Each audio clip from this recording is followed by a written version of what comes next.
위한 믿음의 동역자가 각자의 삶의 순간마다 있기 원합니다. 그럼 다 함께 찬양 드리기 전에 기도할 텐데요. 오늘 이 예배도 정말 주님께 더욱 가까이 나아가게 할 수 있도록 정말 주님께서 저희를 인도해 달라고 다 함께 기도하고 찬양 시작하도록 하겠습니다. 다 함께 기도하시겠습니다.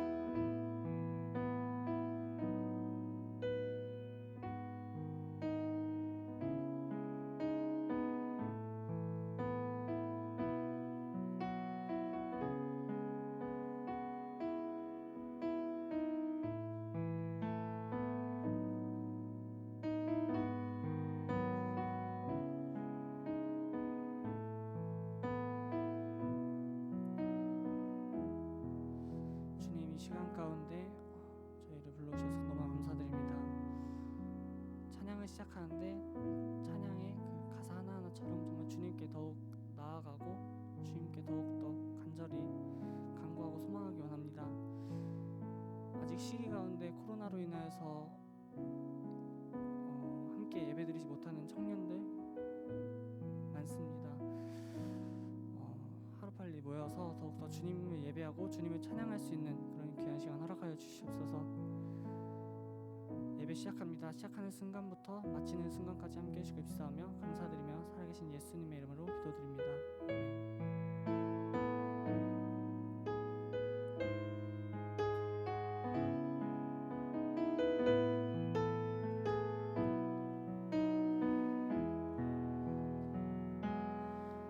오직 주의 사랑에 매여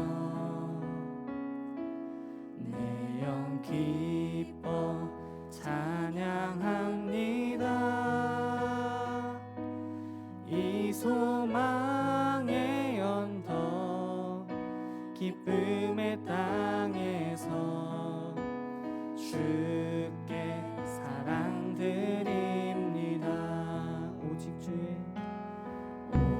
주의 임재 안에 갇혀 내 영 기뻐 찬양합니다. 이 소명의 언덕 거룩한 땅에서 주께 경배드립니다. 주께서 주신 모든 은혜 나는 말할 수 없네.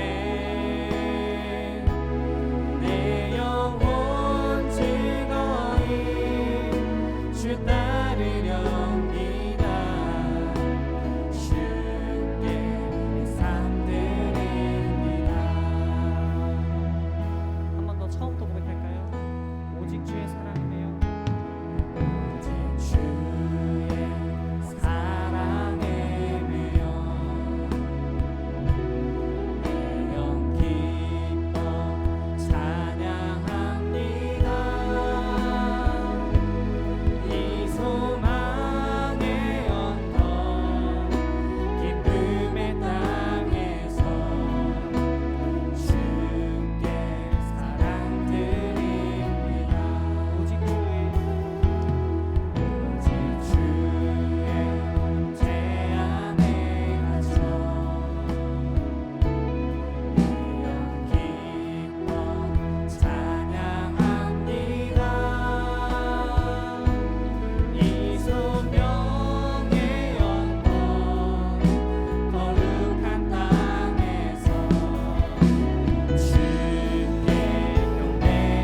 주께 내 삶들이 마지막으로 고백할까요? 내 영혼 즐거이 내 영혼 즐거이 주 따르렵니다.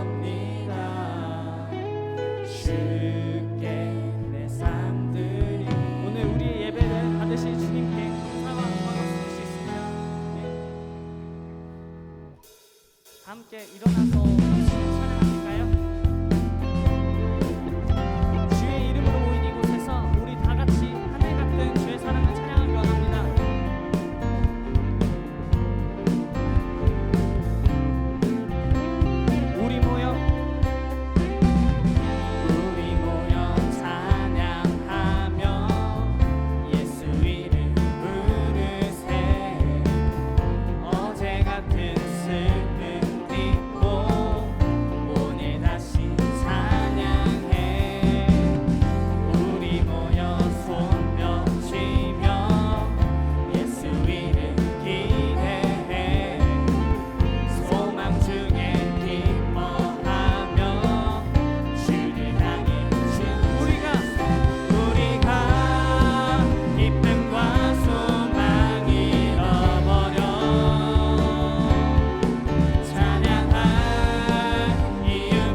나의 가장 큰 은혜 주와 함께 동행하느니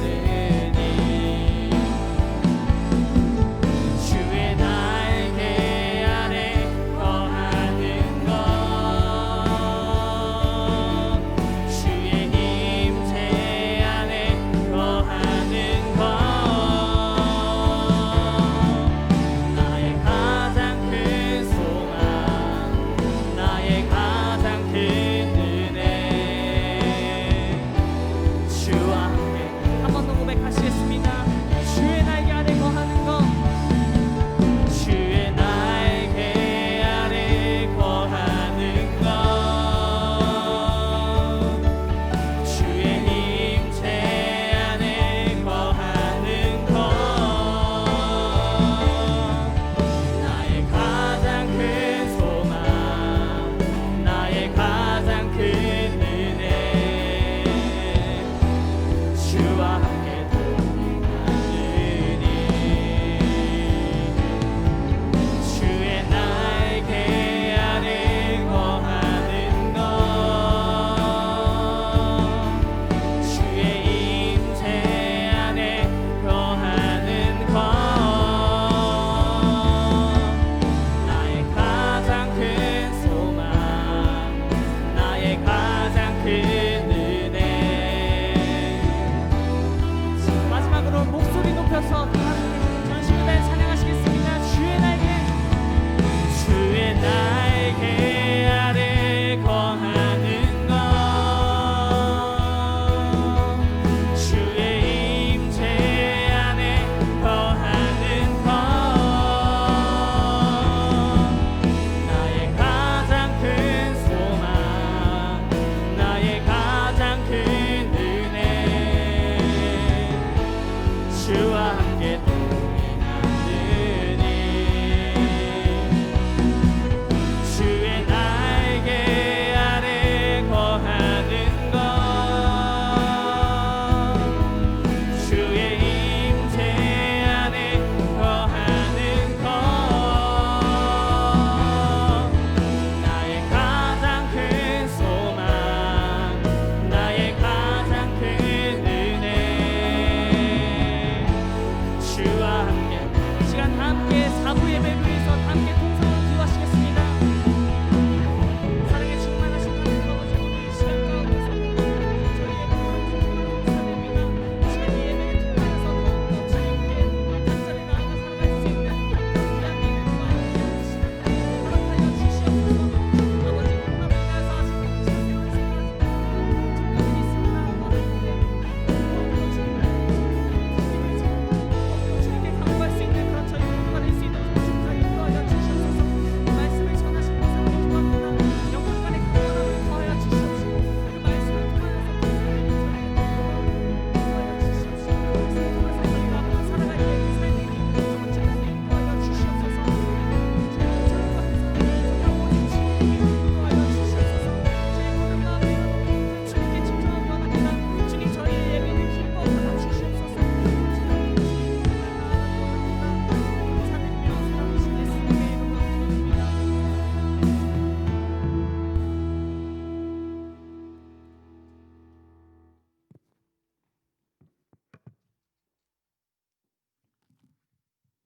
내가 여호와를 항상 내 앞에서 모심이여 그가 내 우편에 계심으로 내가 요동치 아니하리로다. 시편 16장 8절 말씀. 주님을 바라고 의지하는 자에게 새 힘을 주시는 능력의 하나님, 지난 한 주간도 우리들을 주님의 은혜로 지켜 보호하여 주시고 오늘 이렇게 함께 모여 주님 앞에 찬양드리며 예배할 수 있도록 이끌어 주신 은혜에 감사드립니다. 사랑의 주님, 이 시간 하나님의 뜻대로 살지 못했던 우리의 연약함과 어리석음을 고백합니다. 우리의 모든 죄와 허물을 용서받기 원합니다. 그리고 인생의 주인이 되신 주님께 자기를 내어 맡길 수 있는 우리 청년부가 되기 원합니다. 주님, 최근 우리는 예배를 드리는 것이 쉽지 않은 상황에 직면해 있습니다. 이 소중하고 귀한 예배를 통해 우리의 믿음이 하나님을 향해 올바로 설 수 있게 해주세요. 특별히 이 시간 우리들에게 생명의 말씀을 증거하시기 위하여 단 위에 세우신 목사님을 기억하기 원합니다. 선포하시는 말씀마다 권세를 더하여 주셔서 청년들이 주님의 은혜를 경험하게 하시고 새 힘을 얻어 승리의 삶을 살아가기를 다짐하는 복된 시간이 되게 하여 주세요. 그리고 이 자리에 함께 나오지 못한 청년들 또한 주님께서 은혜 가운데 지켜주시고 그들이 지금 어디에서 무엇을 하든지 이 시간을 기억하게 하여 주시고 예배를 사모하는 마음 주셔서 언제 어디서나 믿음으로 승리하는 청년이 되게 하여 주세요. 우리의 삶 가운데 항상 주님이 계시길 원합니다. 사랑이 많으신 주 예수 그리스도의 이름으로 기도드리옵나이다. 아멘.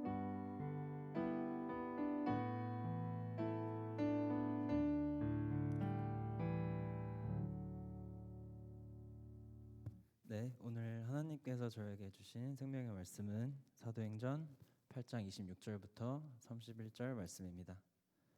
사도행전 8장 26절부터 31절 말씀입니다. 저 한 절 여러분 한 절 교독하시도록 하겠습니다. 주의 사자가 빌립에게 말하여 이르되 일어나서 남쪽으로 향하여 예루살렘에서 가사로 내려가는 길까지 가라 하니 그 길은 광야라.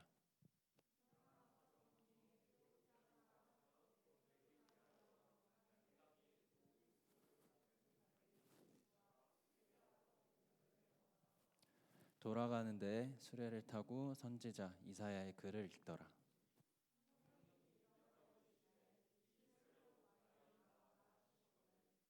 빌립이 달려가서 선지자 이사야의 글 읽는 것을 듣고 말하되 읽는 것을 깨닫느냐.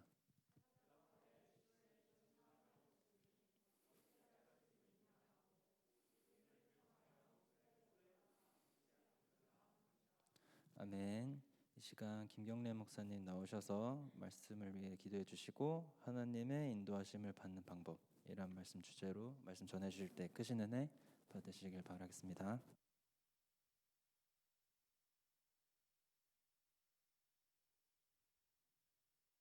네, 주신 말씀 위해서 잠시 기도드리도록 하겠습니다. 하나님 아버지, 참 비가 오는 날씨에도 우리의 발걸음을 예배당으로 인도하여 주시고 우리의 마음을 하나님께로 향하게 해주심을 감사를 드립니다.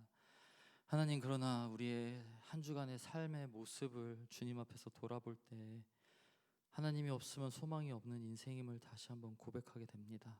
때로는 하나님께 은혜를 달라고 기도드리는 것조차 너무 부끄럽고 죄송스러워서 차마 하나님이 기뻐하시는 그 기도인 것을 알매도 불구하고 그러한 기도조차 입 밖으로 내뱉지 못하는 우리의 그 연약함을 봅니다.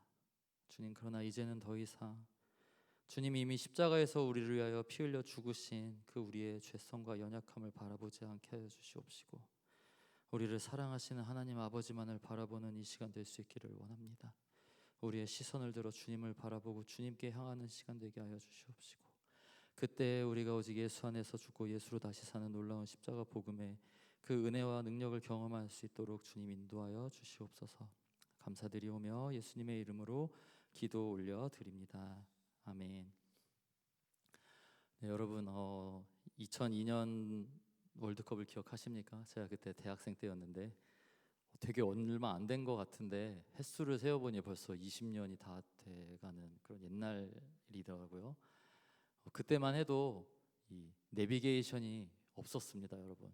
제가 그때 제 친구들 넷이랑 오래된 차를 타고 강원도로 1박 2일 여행을 갔었어요. 언덕에서는 에어컨을 꺼야 올라갈 수 있는 4명이 탔기 때문에 그런 오래된 차였는데 이 내비게이션이 없다 보니까 길을 찾아가는 게 이제 지도를 보고 찾아가야 됐습니다. 여러분들은 다 모르시겠지만 국도나 고속도로마다 각자의 고유 번호가 있습니다. 아십니까? 뭐 외곽순환은 예를 들면 100번인가 뭐 그렇고 그런 건데 그러면 길을 어떻게 찾아가냐면 지도를 이제 보고 내비게이션이 없으니까 내 위치가 어딘지도 안 나옵니다. GPS가 없으니까 야 여기 몇 번 도로다 여기서 어디로 가래 지도를 보고 갈림길마다 그걸 확인하고 찾아갔어야 했습니다. 초행길이고 강원도가 그때만 해도 길이 정리가 안 돼 있어서 이렇게 꼬불꼬불 산길이었다 보니까 몇 번을 길을 잘못 들어가지고 원래 저녁 때 도착해서 이제 바비큐 해 먹으려고 했었는데 한밤중이 다 돼서 제가 도착했던 기억이 납니다. 요즘은 참 어떻습니까? 편리한 세상이 되었죠. 내비게이션에 목적지만 입력을 하면은 막히는 길도 뭐 좀 얘가 이상한 데로 인도할 때도 있지만 어쨌든 어느 정도 막히는 길도 피해서 가게 해주고 어디서 어떻게 가라고 다 말도 해줘서 우리는 그냥 그 내비게이션의 음성을 따라 그의 인도하심을 따라가면은 이제 젖과 꿀이 흐르는 땅으로 도착을 하곤 합니다. 그런데 제가 그런 내비게이션을 보면서 가끔 내 인생도 이렇게 확실하게 좀 인도를 안내를 받았으면 좋겠다는 상상을 하게 될 때가 있었습니다. 뭐 인생이란 게 저도 이런 말씀 드릴 정도의 나이는 아니지만 참 때론 너무 막막하지 않습니까? 중요한 선택을 해야 할 순간이 많은데 참 그 순간 그 선택의 순간 앞에서 이게 내가 앞으로 벌어질 일만 좀 알 수 있다면, 내가 이것을 선택할 때 어떤 일이 나에게 일어날지만 좀 알 수만 있다면 좋을 텐데라는 생각이 들 때가 많이 있습니다. 또 때로는 잘못된 선택으로 인해서 그 결과로 인해서 두고두고 우리가 참 어려움을 겪을 때도 있습니다. 나오미란 여인이 그랬었죠. 룻기에 나오는 나오미가 기근이 끝나지 않는 상황에서 조금 더 살기 좋아 보이는 모압 땅으로 이주를 합니다. 근데 그 선택이 참 잘못된 선택이었죠. 그로 인해서 그녀는 가진 모든 것을 사실 잃어버렸습니다. 남편도 잃어버리고 두 아들도 잃어버리고 재산도 잃어버리고 그녀에게 남은 것은 슬픔과 상처, 그리고 자신을 떠나지 않은 젊은 이방인 며느리 룻 하나였습니다. 룻이었죠. 룻 하나였습니다. 하나님께서 나오미에게 정말 은혜를 베풀어 주시지 않았더라면 나오미는 아마 죽는 순간까지 자신이 이 고향 땅을 떠나서 모압으로 가려고 내렸던 결정을 아마 후회했을 것입니다. 저도 제 인생을 돌아보면 참 그런 잘못된 선택을 해서 후회가 남는 순간들이 있습니다. 나름의 최선의 선택이라고 그때는 했는데 그 순간이 지나고 나서 결과를 보니까 완전히 잘못된 선택이었더라고요. 물론 그때는 그러한 결과가 나올 줄은 꿈에도 몰랐습니다. 그런데 아마 그 결과가 나올 줄 알았더라면 절대 그 길을 선택하지는 않았을 것입니다. 아마 살면서 누구나 다 이런 경험이 있으실 것입니다. 우리 인간은 이 시간 속에서 존재하죠. 그렇기 때문에 앞날을 알 수가 없는 유한한 존재입니다. 또 지식에도 한계가 있죠. 우리가 아는 것보다 알지 못하는 것이 더 많습니다. 그러다 보니 우리는 참 인도하심이 무엇보다도 필요한 존재입니다. 그래서 성경은 우리를 양에 비유하고 합니다. 양이라는 이 동물에. 여러분 양에 대해서 아십니까? 사실 양에 대해서 이렇게 조금만 살펴보면은 이 양만큼 답답하고 약한 동물이 없습니다.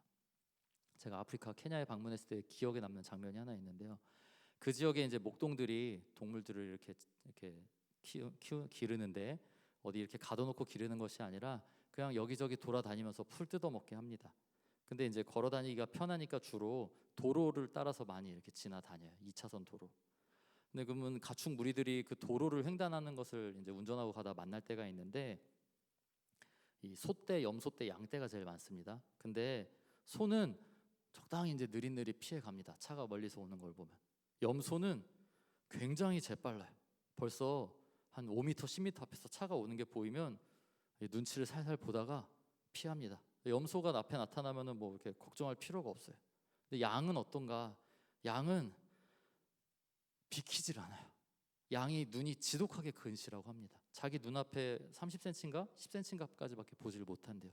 그러니까 차가 멀리서 와도 모르고 그냥 도로 위에서 이렇게 가만히 있습니다.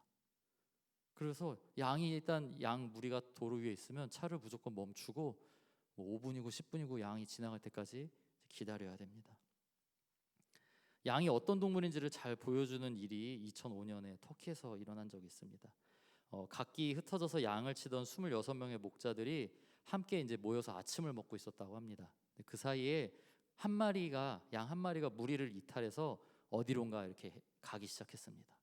그리고 그 양을 따라서 제가 가니까 그냥 별 생각 없이 그 양을 따라서 몇 마리가 따라가고 또 다른 양이 따라가기 시작했습니다. 어느 순간 수많은 양들의 이 무리가 이렇게 쭉 이렇게 이어지게 되었습니다. 그런데 그 후 무슨 일이 생겼느냐? 450마리의 양이 낭떠러지에서 떨어져서 죽었고요. 1000마리가 넘는 양이 다쳤습니다. 이게 어떻게 된 일이냐면 맨 앞에 그 무리를 떠나서 가던 양이 계속 풀을 뜯어 먹으면서 가다가 낭떠러지에서 떨어진 거예요. 앞이 보이지가 않으니까 인도하는 목자가 없으니까 그냥 아무데나 가다가 바로 앞이 바위 큰 높은 낭떠러지인데 그냥 거기로 발을 헛디뎌서 떨어진 것입니다. 그리고 그 양을 따라오던 뒤에 있는 양도 바로 앞에 양이 떨어져서 죽었는데 그걸 모르고 또 그 절벽에서 뛰어내린 거예요. 계속 그 길로 양들이 가고 있었으니까 떨어져서 수많은 양들이 죽거나 다쳤습니다. 불행 중 다행인 거는 나중에 떨어진 양들은 먼저 죽은 양들 위에 떨어져서 죽지는 않고 이제 다치기만 했었다고 합니다. 예. 양들 중에는 가룟 유다 양이라고 불리는 양이 있다고 합니다. 이 양은 어릴 때부터 사람과 가깝게 지내게 해서 주인 말을 잘 듣게 키웁니다. 그래서 이 양은 양들 무리 중간에 이렇게 있는데 사람이 딱 주인이 신호를 보내면 물이 맨 앞으로 가서 이제 뛰기 시작합니다. 뛰기 시작하도록 훈련을 시키고 길을 들입니다. 이 양이 뛰기 시작하면은 양들은 보이는 게 잘 없기 때문에 그냥 별 생각 없이 그 양을 따라서 쫓아갑니다. 그럼 이 양이 무슨 일을 하느냐? 양을 잡는 날이 됐을 때 이 가룟 유다 양이 제일 먼저 뛰기 시작해서 도살장 문 앞으로 가요.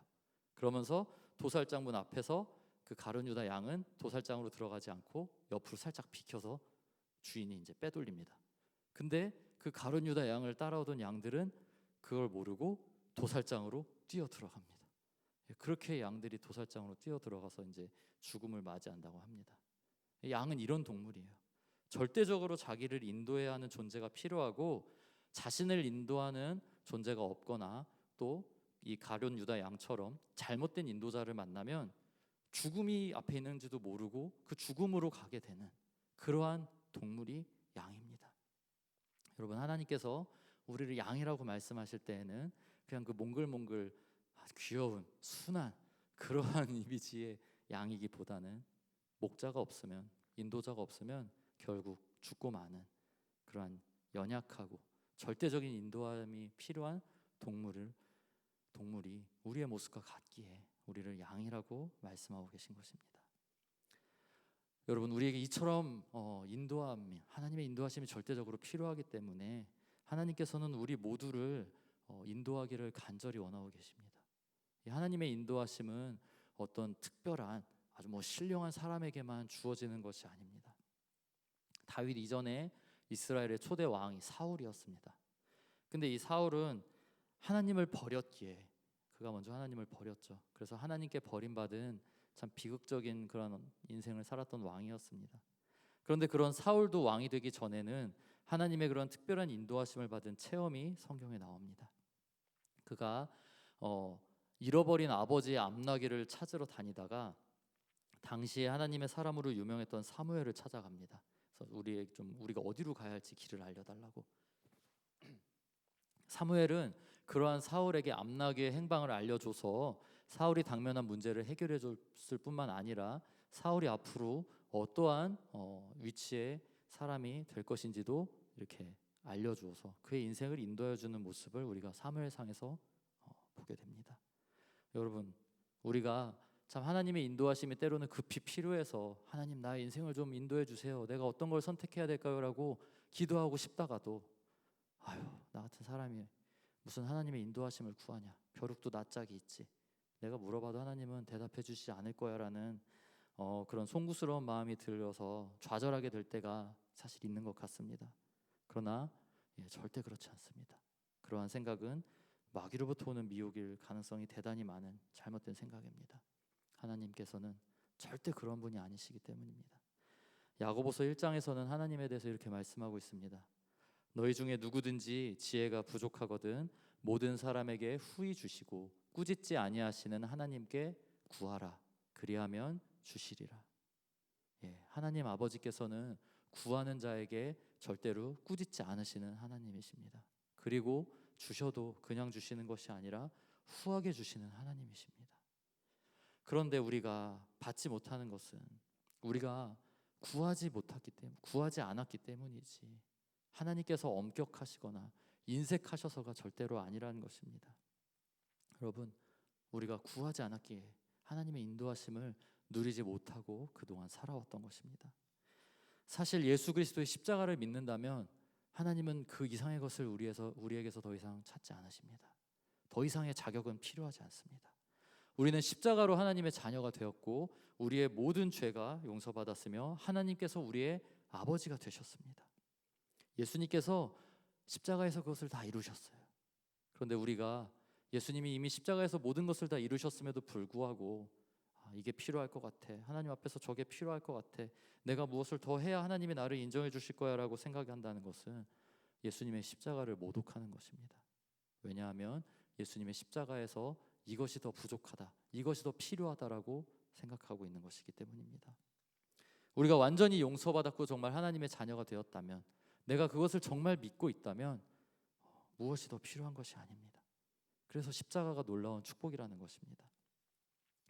여러분, 하나님의 자녀인 여러분이 정말 진심으로 하나님 아버지의 인도하심을 구한다면 하나님 아버지께서는 반드시 여러분을 인도하여 주실 것입니다.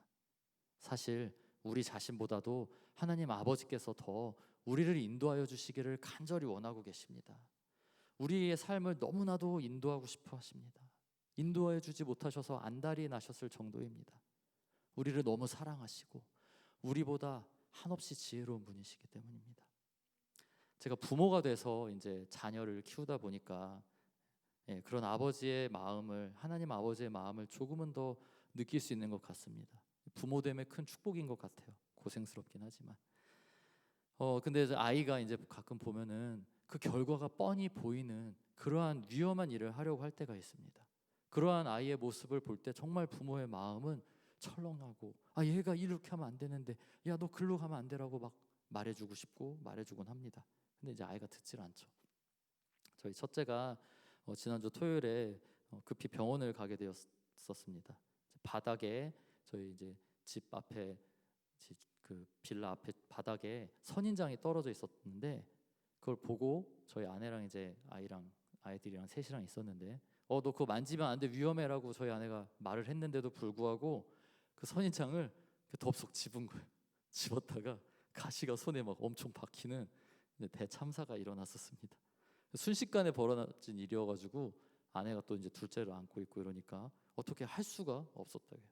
저한테 급히 전화가 와서 제가 가보니까 가시가 이제 많이 박혀 있었었는데 그걸 아내가 많이 빼긴 했는데, 가시가, 그 선인장 가시가 정말 얇아가지고 눈에 보이지가 않는 거예요. 실처럼 가느다라더라고요. 뺐는데 빼서 이렇게 잡고 있는데 안 보여요.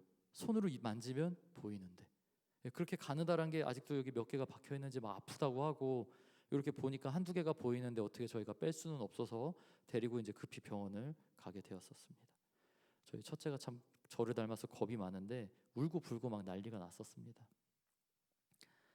그 아이를 보면서 제 마음이 참 아팠었는데, 저희 아내도 그랬었는데, 하나님 아버지께서도 이 아버지의 말을 잘 듣지 않는 자녀인 우리의 모습을 보면서 그렇게 아파하시고 조마조마하실 때가 많이 있겠구나라는 생각을 제가 하게 되었습니다. 하면 안 돼, 하나님은 인도하여 주고 싶으시고, 너 그리로 가면 아파, 너 상처 입어, 말씀해 주시고 말씀해 주고 싶으시지만 우리가 구하지 않고 들으려 하지 않으니 듣지 못하고 인도함을 받지 못하는 것입니다. 그러한 우리를 보면서 하나님은 누구보다도 마음 아파하시고, 그래서 우리가 하나님께 마음을 돌리고 하나님께 귀를 기울여서 하나님의 인도하심을 받기를 간절히 원하고 계시다는 것입니다. 우리가 그 아버지의 마음을 믿고 구할 때 우리의 삶에 하나님의 인도하심이 열리기 시작할 것입니다. 오늘 본문에는 그러한 하나님의 인도하심을 구체적으로 정말 받는, 경험하는 사람이 나옵니다. 빌립인데요. 초대교회 빌립이라는 이름을 가진 유명한 분이, 성경에 나오는 분이 이제 두 명이 있습니다. 사도 빌립과 초대교회 처음으로 이제 7 집사로 뽑혔던 이제 빌립 집사님이 있는데, 이제 오늘 나오는 빌립은 그 중에 이제 초대교회에서 7 집사로 이제 뽑혔던 그 빌립 집사님인 것으로 이제 보입니다. 오늘 본문 말씀을 보시면 이 빌립 집사님께서 사마리아 성에서 복음을 전합니다. 여러분, 예수님께서 우리가 지지난주에 나눴던 말씀이죠. 예수님께서 요한복음 4장에 그 유대인들이 꺼려하는 서로 앙숙관계인 사마리아 성에 굳이 찾아가서 버림받은 여인에게 복음을 전합니다. 예배에 대해서 말씀을 나누면서 그 사마리아 성에 지금 빌립 집사님이 가서 복음을 전한 것입니다. 그런데 참 놀라운 것은 유대인을 그렇게 싫어하는 사마리아 성에 유대인 전도자가 와서 복음을 전하는데 부흥이 크게 임했다는 것입니다. 빌립 집사님이 전하는 오늘 그 복음을 사마리아 성의 수많은 사람들이 믿는 것을 믿었다고 합니다. 그래서 그 성에 큰 기쁨이 임했다고 합니다. 사마리아 유대인과 철천지 원수였던 곳인데 유대인으로 오신 하나님의 아들 예수 그리스도를 그들이 믿고 그 예수 그리스도를 전하는 유대인의 복음을 사마리아인들이 받아들였다는 것입니다. 참 놀라운 일이죠. 제가 오늘 이 빌립 집사님의 어떤 사역을 보면서 목사로서 솔직히 부러운 생각이 들기도 했습니다. 여러분 그렇지 않겠습니까? 말씀을 전하면 막 수많은 사람들이 예수님을 영접하고 막 영접하는 역사가 일어나고 더러운 귀신들이 막 소리를 지르면서 떠나가고 수많은 병자들, 그것도 사람이 도저히 고칠 수가 없는 중풍 병자와 오늘 또 걷지도 못하는 그러한 사람들이 고침을 받았다라고, 그런 놀라운 표적이 일어났다라고 말씀하고 있습니다.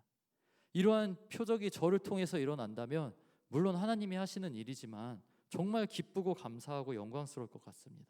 뭐 그러한 일이 일어나면 너무 기뻐서 잠도 잘 안 올 것 같아요. 누워서 막 하나님이 오늘 또 이러한 일을 하셨구나, 오늘 얼마나 많은 사람이 또 하나님께로 돌아왔나, 그걸 생각하면서 침대에서 누워서 막 잠도 잘 안 올 것 같다는 생각이 들었습니다. 그런 놀라운 부흥을 빌립 집사님이 오늘 사마리아에서 경험하고 있는 상황이었습니다. 여러 마을에 다니면서 막 복음을 전하는 가운데 놀라운 역사가 일어나는 상황이었는데 하나님께서 그러한 빌립 집사님을 지금 어디로 인도하고 계십니까? 26절에 나오죠. 일어나서 남쪽으로 향하여 예루살렘에서 가사로 내려가는 길까지 가라. 이 정말 황당한 말씀이에요. 왜냐하면 그 예루살렘에서 가사로 내려가는 길은 광야이기 때문입니다. 광야. 아무도 살고 있지 않은 그냥 황량한 광야로 지금 갑자기 하나님께서 빌립 집사님을 가라고 인도하고 계신 것입니다. 여러분들이 빌립 집사님의 입장이면 어떠시겠습니까? 지금 막 사역하고 있는데 막 엄청난 전도의 열매가 맺히고 있어요. 수많은 사람들이 자신이 전하는 복음을 듣는 족족 예수님을 막 영접하고 있어요. 그런데 그 사마리아를 떠나서 아무도 살지 않는 광야로 가라고 지금 말씀하고 계신 것입니다. 사마리아는 지금 어떤 상황이었습니까? 베드로와 요한이 와서 같이 복음을 전하고 있다가 그들은 다시 예루살렘으로 돌아간 상황이었어요. 더 이상 사마리아에서 사역할 어떠한 사역자가 없는 상황이었습니다. 그리고 그것뿐만 아니라 자신의 어떤 사역을 통해서 막 그런 놀라운 열매들이 맺히고 있는데 그곳을 떠나서 아무도 살고 있지 않는 땅으로 가라니, 이 얼마나 황당한 말씀입니까? 아마 제가 빌립 집사였다면 이거는 복음 전파를 방해하는 사탄의 속임수다라고 생각하고 지금 주님의 사자가 빌립에게 말씀했다고 하는데 사탄아 물러가라, 저는 그랬을 것 같아요. 틀림없이. 아니야, 주님께서 말씀하셔도 사탄아 물러가라, 나는 여기서 주님의 복음을 전할 거다. 근데 참 놀라운 것은 빌립 집사님이 그 인간적으로는 도저히 이해가 안 되는 하나님의 말씀을 하나님의 뜻으로 깨달았다는 것입니다. 그리고 그것에 곧바로 순종해서 광야로 내려간다는 것입니다. 그 이후에 어떤 일이 일어납니까? 계속해서 성령께서 구체적으로 빌립 집사님을 인도하시는 가운데 빌립 집사님이 그 성령 하나님의 인도하심에 민감히 깨어서 순종하는 모습이 오늘 본문에 나옵니다. 그 결과 절대로 사람의 힘으로는 불가능해 보였던 저 멀리 북아프리카 에티오피아에 살던 네시에게 예수 그리스도의 복음이 전파되게 되고 그 결과 에티오피아의 복음이 전해지게 되는 것입니다. 많은 그리스도인들이 사실 하나님의 인도하심을 믿고 원하고 있지만 그 하나님의 인도하시는 축복을 누리지 못하곤 합니다. 저는 그 원인을 오늘 빌립 집사님의 모습에서 발견할 수가 있었습니다. 여러분, 우리가 하나님의 인도하심을 참 받고 싶고 구하면서도 그 인도하심을 누리지 못하는 이유는 우리의 생각이 너무 강하기 때문입니다. 하나님의 인도하심이 필요한 상황에서 가장 필요한 것이 무엇이냐? 바로 내 생각을 내려놓는 일입니다. 내 뜻을 내려놓는 일입니다. 그런데 사실 우리가 여기서 막히기 때문에 하나님의 인도하심을 구하면서도 받지 못하고 하나님이 인도하여 주고 계심에도 불구하고 깨닫지 못하는 것입니다. 많은 경우 하나님의 생각은 우리의 생각과는 참 다릅니다. 성경에서도 말씀하고 있죠. 하나님께서 그래서 우리를 인도하시고자 하는 방향은 우리 생각이랑 다를 때가 너무 많아요.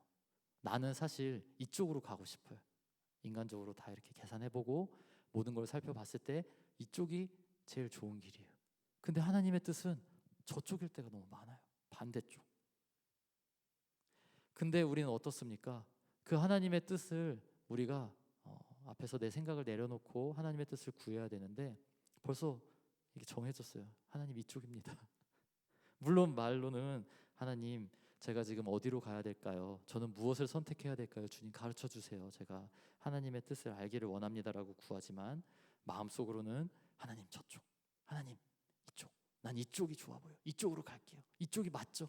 우리는 사실 그렇게 하나님 앞에서 하나님의 인도하심을 답정너의 자세로 구하고 있을 때가 너무나도 많다는 것입니다. 그래서 하나님이 인도하여 주시고 말씀하여 주심에도 깨닫지 못하고 엉뚱한 방향으로 갈 때가 참 많습니다. 저의 고백이기도 해요. 제가 대학 다닐 때 휴학하고 다시 수능을 준비한 적이 있었는데 하나님이 보라고 허락은 하셨지만 중간중간 저에게 사인을 주셨었어요. 너 안 돼. 너 그쪽 아니야. 너 실패할 거야. 한 번은 어느 목사님께서, 전도사님이셨나 그때? 예, 간증을 하시는데 본인이 어떤 준비하다가 사회복지사였나 어떤 걸 준비하다가 이제 실패하셨던 간증을 하셨었어요. 이렇게 되게 은혜가 됐었는데, 그런 거는 여러분 무슨 시험 준비할 때 받고 싶지 않은 은혜잖아요. 실패하는 가운데 하나님이 나에게 어떤 은혜를 주셨다. 나는 지금 이거 준비해서 붙어야 되는데. 그래서 제가 이상하게 그 목사님의 말씀이 마음에 너무 와닿는데, 아 그래 참 목사님 좋은 분이셔. 하나님의 은혜가 참 그렇구나라고 생각은 하면서도 나는 아니야. 나는 다른 길일 거야. 저분이 실패했다는 그 간증이 나의 마음에 와닿지만 내가 그게 실패한다는 이야기는 아닐 거야라고 하나님이 나에게 사실 주시는 사인을 제가 애써 부인했던 적이 있습니다.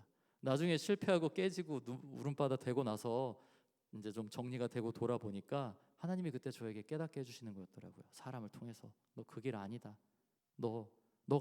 내가 너를 인도하고자 하는 방향은 그 길이 아니란다. 그때 이제 제가 알게 되었던 것입니다. 여러분, 하나님의 인도하심을 우리가 받기 위해 사실 가장 중요한 것, 아니 전부라고도 할 수 있는 것이 바로 우리의 생각을 내려놓는 것입니다. 우리의 생각을 하나님 앞에서 정말 완전히 내려놓을 때, 그때 하나님의 인도하심이 우리의 삶에 열리기 시작하고 보이기 시작할 것입니다. 그렇다면 어떻게 우리의 생각을 내려놓을 수 있겠습니까? 노력해 보신 분들은 아마 아실 거예요. 해보신 분들은 압니다. 어떠한 결단이나 노력으로는 절대 되지 않습니다. 아무리 내가 결단하고 하나님 내가 하나님의 뜻을 따르겠습니다라고 결단하고 하나님 나는 내 생각 따라 살지 않겠습니다라고 노력을 해도 하나님 앞에서 기도하면은 이쪽이 맞는 것 같다는 생각이 자꾸 들고 맞아 아무리 생각해도 이거야 라고 내 마음이 그렇게 정해지곤 합니다. 하나님 앞에서 내 뜻이 절대로 그냥 내려놓아지는 게 아닙니다. 그냥 꺾이지 않아요. 절대. 무엇으로 가능하겠습니까? 어떻게 나의 생각을 내려놓을 수 있습니까? 십자가 복음만이 이 일을 가능하게 합니다. 갈라디아서 2장 20절에서 이렇게 우리에게 말씀하고 있죠. 꼭 여러분들 이 말씀 암송하셨으면 좋겠어요. 내가 그리스도와 함께 십자가에 못 박혔나니 그런즉 이제는 내가 사는 것이 아니요 오직 내 안에 그리스도께서 사시는 것이라. 이게 여러분 우리가 믿는 십자가 복음이죠. 내가 예수를 믿는다고 했을 때는 이제는 내가 사는 것이 아니요 오직 내 안에 계신 그리스도께서 사는 인생입니다 라고 고백하는 것입니다. 뭐 그게 내가 싫던 좋던 간에 그게 예수를 믿는 것이에요. 주님 안에서 주님과 함께 내 자아가 죽는 것이 바로 하나님 앞에서 나의 생각을 내려놓을 수 있는 유일한 길입니다. 내가 죽어야 주님께서 내 안에 주인이 되시고 그때 비로소 주님의 인도하심이 나의 삶에 들리고 내가 그 주님의 인도하심을 따라 갈 수 있는 것입니다. 십자가 복음 안에서 나의 자아의 죽음을 경험할 때 그제서야 비로소 나의 생각을 하나님 앞에 내려놓을 수 있게 된다는 것입니다. 여러분 그런데 이 자아의 죽음이라는 것은 사실 은혜이지만 그냥 우리가 누릴 수 있는 것은 아닙니다. 나의 이 죄된 본성 어찌할 수가 없는 나는 정말 소망이 없는 존재라는 것을 하나님 앞에서 깨닫고 정말 좌절해서 내 안에 주님 아무 소망이 없습니다. 주님만이 나의 소망입니다라고 주님을 바라볼 수 있는 주님 앞에서 그러한 고백을 할 수 있는 사람만이 누릴 수 있는 복이 바로 이 자아의 죽음입니다. 심령이 가난한 자는 그래서 복이 있다는 것입니다. 여러분 십자가에서 내 자아가 예수님과 함께 못 박혀 죽기를 원한다면 이 주님의 말씀이 검이 되어서 내 마음에 박히기를 또한 원해야 합니다. 그 말씀이 나의 마음에 와서 박히면 찔리면 아프고 사실 괴롭습니다. 그러나 그 아픔을 통과할 때 하늘에서부터 부어지는 새로운 위로가 우리의 삶에 열리게 되고 자아의 죽음이 나의 믿음, 나의 실제가 되기 시작하는 것입니다.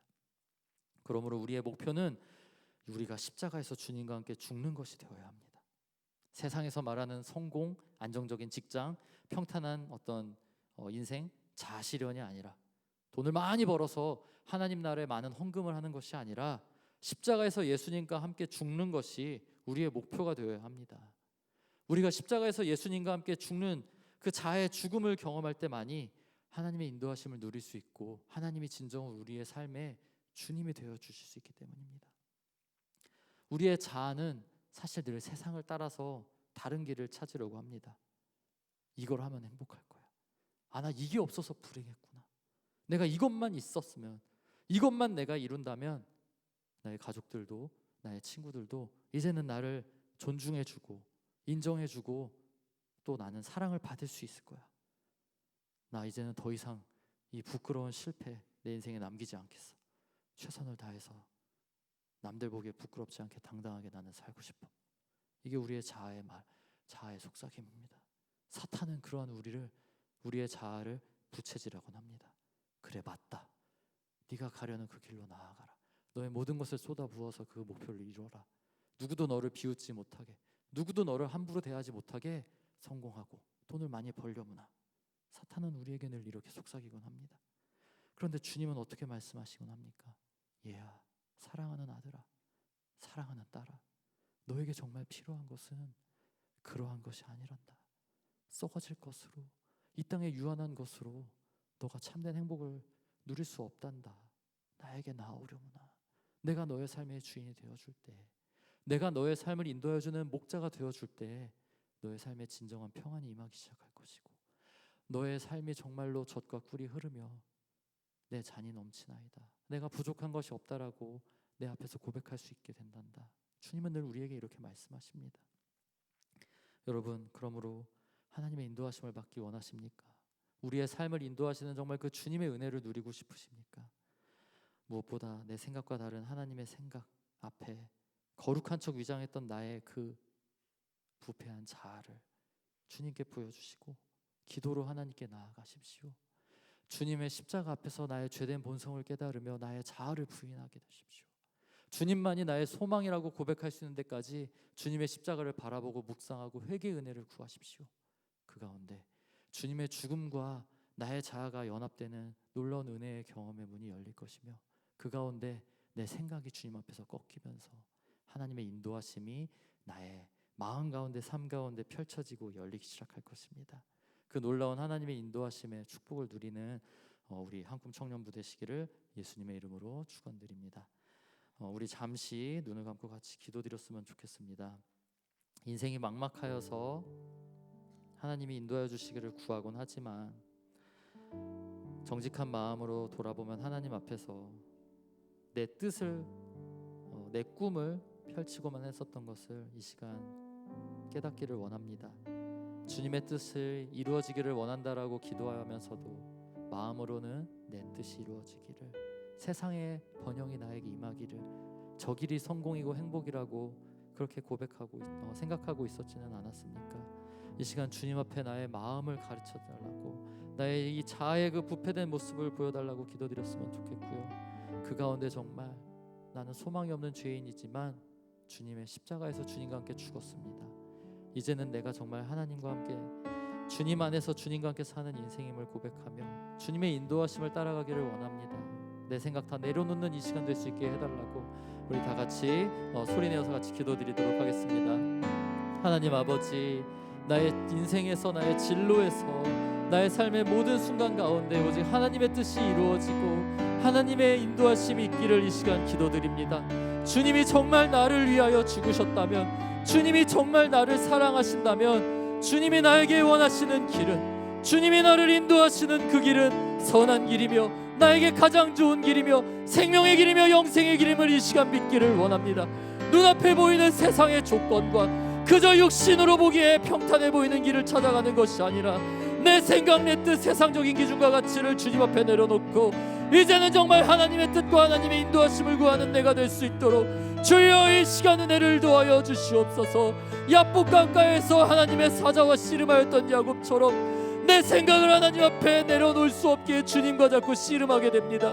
포기하려 해도 포기하여지지가 않고 내려놓으려 해도 자꾸 붙잡게 만드는 그 세상의 화려함과 유혹들을 아버지 이 시간 아버지 앞에 정말 내려놓을 수 있도록 십자가에서 다시 한번 주님의 죽음과 연합하는 우리가 될 수 있도록 은혜를 도하여 주시옵소서. 주님, 주님이 나의 전부이시기에, 주님이 나의 생명이시기에, 주님이 나의 가장 좋은 구원자 되시기에 이제는 정말 세상의 조건에 따라 살지 않기를 원합니다. 그러한 마음의 소원이 우리 안에 일어나기를 원합니다. 아버지, 주님을 주님으로 고백하고 믿는다 하면서도 내 뜻과 세상의 뜻과 세상의 기준과 세상의 가치를 따라 나의 진로를 찾으려 하고 아버지 인생의 방향을 결정하곤 했었습니다. 용서하여 주시옵시고 이 시간 새로운 마음을 우리에게 허락하여 주시옵소서. 그리스도 예수의 마음을 우리에게 부어주시옵소서. 나의 옛 자아가 주님과 함께 십자가의 죽음을 믿음으로 경험하게 하여 주시옵소서. 그리하여서 내 뜻이 아니라 하나님의 뜻이 세워지며 하나님의 뜻이 이루어지는 인생 되기를, 하나님 보시기에 놀랍고 아름다운 삶의 열매가 오늘 빌립 집사님처럼 내 삶에 열리기를 주님 간구하오니 우리의 기도를 들으시고 응답하여 주시옵소서. 감사드리오며 예수님의 이름으로 기도드립니다. 하나님 아버지, 참 모든 것이 불확실하고 앞이 보이지 않는 요즘 현실입니다. 이럴 때일수록 하나님의 인도하심을 더욱더 구하고 하나님의 뜻을 신뢰하여야 하는데 눈앞에 보이는 현실이 너무 버겁게만 느껴져서 저도 그저 남들이 가는 그 길 따라가려고 했었음을 고백합니다. 그 길이 안정돼 보이고 그 길이 풍요로워 보이고 그 길이 행복해 보였습니다. 주님 여전히 내 옛사람은, 내 옛 자아는 그 길이 행복한 길이라고 속삭이곤 합니다. 그러나 나를 사랑하시고 나를 위하여 자기 생명도 아끼지 아니하신 주님께서 또 다른 길을 우리에게 인도하여 주시기를 원하고 계시기에 좁은 길처럼 보이지만 생명의 길이며 모든 것이 흘러넘치는 길이며 젖과 꿀이 흐르는 땅으로 인도하는 그 길이기에 내가 그 주님의 인도하심을 따라 이제는 정말 걸어갈 수 있기를 원합니다. 주님, 이것저것 생각하느라 복잡해졌던 나의 머리를 식히고 정말 주님 앞에서 그 모든 조건들을 다 내려놓고 오직 주님의 뜻이 무엇인지를 어린아이처럼 단순하게 구할 수 있기를 원합니다. 십자가만 바라보고 묵상하면서 한 주간 하나님 앞에 나의 자아의 죽음을 경험하게 하여 주시옵시고 그 가운데 세미한 바람 소리처럼 임하는 그 주님의 음성을, 주님의 인도하심을 경험하는 우리 한꿈 청년부 될 수 있도록 은혜를 더하여 주시옵소서. 그리하여서 모든 것이 정말 무너지고 모든 것이 해체되면서 새롭게 변해가는 그 격변의 이 소용돌이 가운데 주님의 인도하심을 따라감으로 끝까지 정말 평안한 길을, 평안한 인생으로 사는 우리 한꿈 청년부 될 수 있도록 주님 축복하여 주시옵소서. 오늘도 나의 주님 되시는 주님 앞에 나의 마음을 담아 귀한 예물을 올려드립니다. 주님이 보시는 것은 언제나 액수가 아니라 우리의 마음임을 고백합니다. 나는 정말 하나님께 사랑하는 감사하는 마음으로 살고 있는지, 이 모든 것이 나의 노력이 아니라 하나님이 주시는 은혜이고 축복이라고 믿고 있는지 주님 앞에 예물을 올려드리며 다시 한번 나의 믿음을 돌아볼 수 있기를 원합니다. 주님, 그저 의무감으로 아무 생각 없이 억지로 하나님 앞에 드리는 것이 아니라 내가 받은 이 모든 것이 하나님이 주시는 선물이며 축복이기에 그 하나님께 감사하는 마음을 담아 때로는 힘에 겹지만 전심으로 하나님께 예물을 올려드리는 우리가 될 수 있도록 주여 은혜를 더하여 주시옵소서. 우리가 드리는 예물을 위해서도 이 시간 기도드립니다. 주께서 그 예물을 사용하여 주셔서 정말 하나님의 나라가 확장되고 지금도 저 흑암의 그늘 아래 죽어가고 있는, 멸망의 길을 향하여 가고 있는 저 안타까운 영혼들에게 주님의 이 생명의 복음이 전파되고 쓰임받는 생명의 복음이 전해져서 저들이 주여 생명의 길로 돌아온 데 쓰임받으시 있도록 아버지 우리의 헌금을 사용하여 주시옵소서. 이제는 우리 주 예수 그리스도의 은혜와 하나님 아버지의 다함이 없으신 사랑과 성령 하나님의 우리 안에 거하시고 우리 안으로 함께 하시고 우리를 인도하시는 그 축복이 이제는 정말 십자가 안에서 자아의 죽음을 경험하며 나의 생각을 내려놓고 하나님의 인도하심을 받아 그 인생길이 하나님과 함께하는 형통한 삶이 되기를 원하는 우리 사랑하는 모든 한꿈 청년부 지체들 머리머리 위에 또 그들의 가정과 학업과 직장 위에 이제부터 영원토록 함께 있을지어다. 아멘.